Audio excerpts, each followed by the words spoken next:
Welcome to the Responsive Layout Genie training video.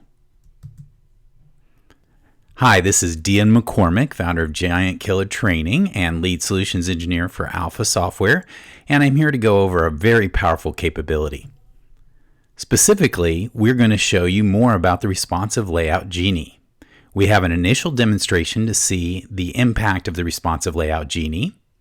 Next, we'll go through how it is built.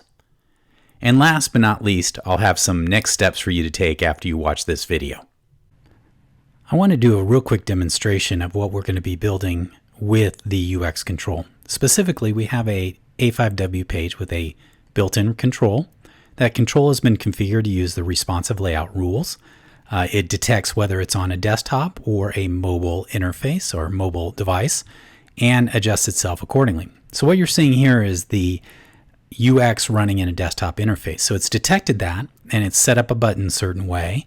It's also set up a text box, in this case with a vertical orientation that's much higher. And then also I've set a list layout that is done in a columnar metaphor, which is more appropriate for a desktop environment.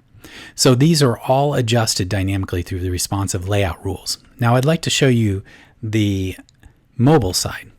So here I have a mobile interface, and that mobile interface is running the exact same UX control. So you'll notice first that it's using a different style for this button right here. Secondly, it's using a smaller, tighter text box environment, and I'll show you how that's put together. And last but not least, it's showing a list control using a mobile metaphor instead of a standard metaphor. So we're able to actually have the same exact UX, the same exact controls, and all of these are being adjusted through JavaScript. And these are just examples. You have an infinite number of possibilities in terms of how you can restructure your layout using JavaScript. So what I'm going to do now is take you into the development environment and show you how I laid out this UX, and more importantly, how I set up the UX responsive layout rules to achieve this effect. Now you've seen the demonstration, let me show you how that was put together. You'll see we're in our UX builder within the development system. And we have three controls: a button, a text box, and a list control. The real magic occurs in the properties section under responsive layout settings. This is a key feature of the UX that allows you to detect the environment you're running on and change the look and feel of the interface. So let's go ahead and open that up. In the responsive layout Genie, you'll see the top area is a set of rules and the bottom area is a set of actions. And each rule has a set of actions that are associated with it. Let's take a look at the rules section first. I'm going to go ahead and open up mobile here. The rule is evaluated when the UX is loaded. So when the UX is loaded up on the device, it immediately executes these rules. And within the rule, we have a lot of little switches or parameters that we can reference, so we can detect exactly the kind of environment we're in. So in this particular situation, we're checking, are we in a mobile web browser environment or not? If we are, then this rule is true and it will execute. I have a second rule here called desktop, and desktop is very similar. In this case, it's checking if it's a mobile, and in this case, if it is not true, then it will fire off the actions associated with this rule. You'll notice that the nomenclature here is with Java, so it's using the Java nomenclature versus the XBasic, and there's some descriptions and little more hints up here that you can check out. So after the system evaluates these rules, it then executes the associated steps or actions below. So let's look at mobile first. You'll see that if mobile is evaluated as true, we're actually going to do two things. We're going to perform some JavaScript, and then we're going to select an active layout in the list control. So let's look at JavaScript. Here, you'll see I'm calling a function that I've created. I could, of course, execute the JavaScript right here, but I find by putting things in a function a little easier to manage, and I'll show you that in a few moments. The next thing that is done is it sets the active layout for a list control. So remember, we have a list on our interface called list, and we have a layout that is going to be displayed for a mobile environment. The desktop is very similar. When it evaluates that it has found it's on a desktop environment, it runs a piece of JavaScript. In that case, it is a function called isDesktop, and it sets the active layout of the list control. And in this case, it sets the list control to be the list layout name. So let's go ahead and see how we set up the list control, and then we'll come back and take a look at the JavaScript. So I'll go back into my controls. I'll double click on my list control, and I'll go to list properties, the list properties tab. Go down about halfway and you'll see there's a setting here. The setting is has multiple layouts and it's enabled.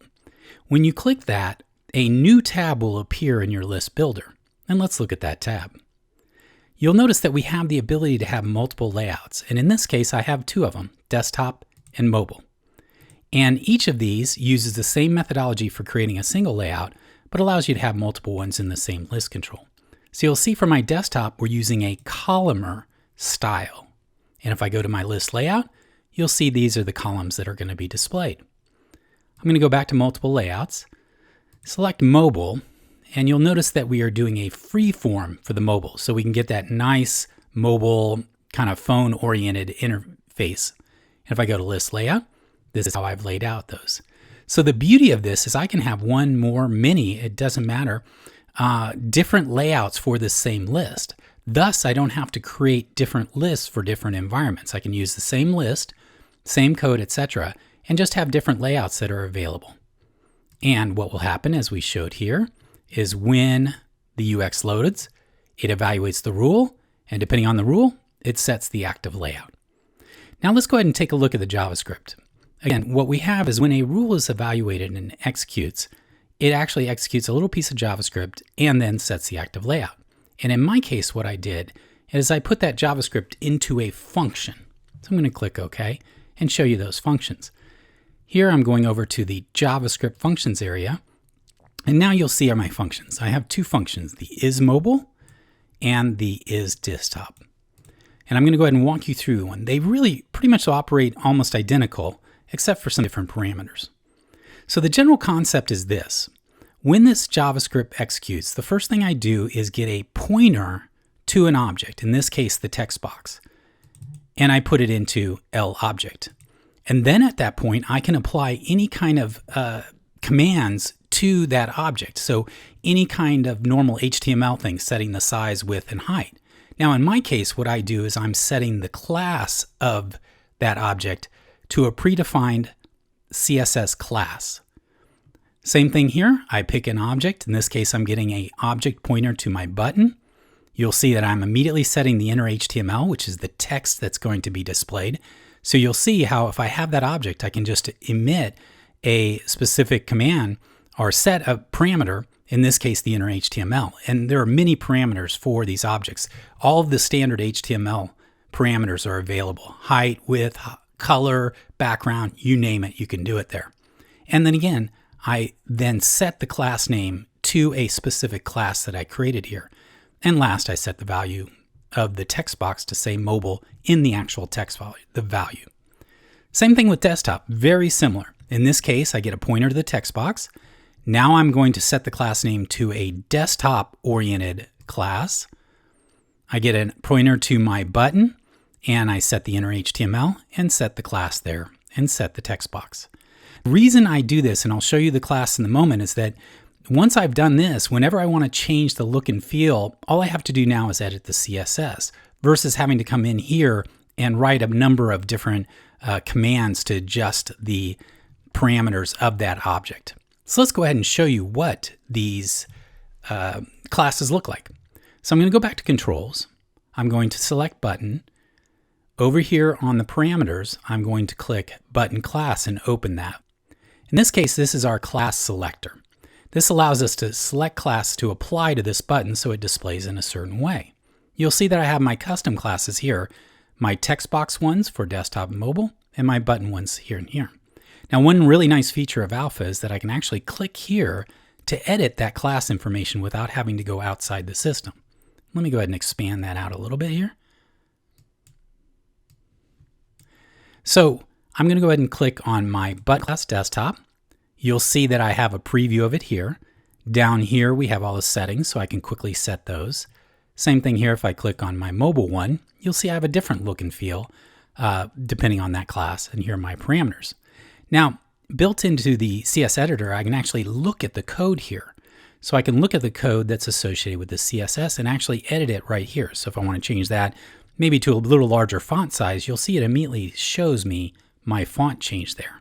I can change and put together really compelling looking CSS very quickly. And actually there are a lot of really talented designers out there that you can engage who can actually build this and just hand it to you. And all you have to do is paste it in here with your custom classes.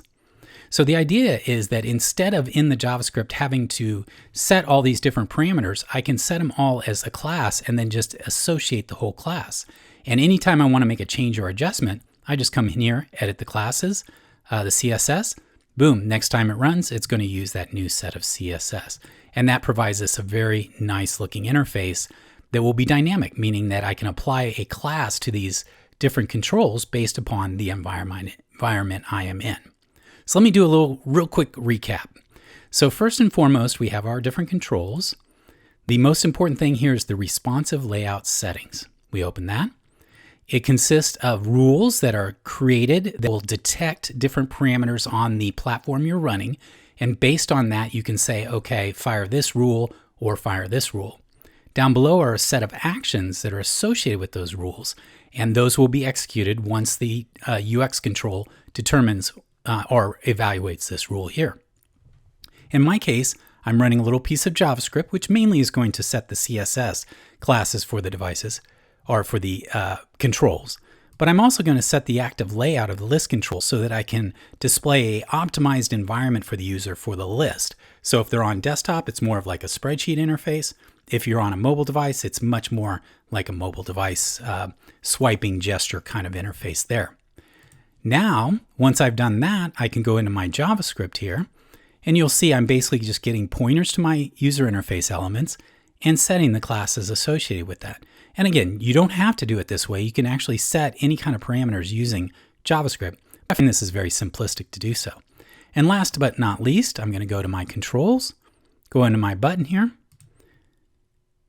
go to my button class. In here, we have our editor for CSS. You can either edit it with the property tab, or you can go ahead and edit it with the code, whichever method you're most comfortable with. And therefore, when the system runs, it evaluates the rules, it associates the class, so the look and feel is synced up with what the platform it's running on, and that's how it works. So we really appreciate you taking the time to watch this video. Please, we'd love to hear your input, things you like, dislike, etc. So make sure to get that information back to us. It will allow us to improve these and provide you even better quality content as we move forward. Along with this video, you will find this sample UX component, which will allow you to download it on your system and play around with it and get comfortable with how to use these techniques to optimize and create fabulous user interfaces for your clients, whether they're running on desktop, tablets, phones, whatever it happens to be. Thank you for taking the time to watch the demonstration and the how it was built video. Your next steps are first, download and install the sample UX component. This is a standalone component that will allow you to experiment with the different settings and capabilities that were shown in the video. Next, check out www.responsiveappdesign.org. This is an alpha anywhere site that was created to talk more about responsive app design and how Alpha approaches it. And last but not least, make sure you go to giantkillertraining.com and sign up for more of this great content. Thank you again for taking the time. If you have any questions, please send your questions to Dion@giantkillertraining.com. We look forward to finding out more about what you're looking for and how we can help you.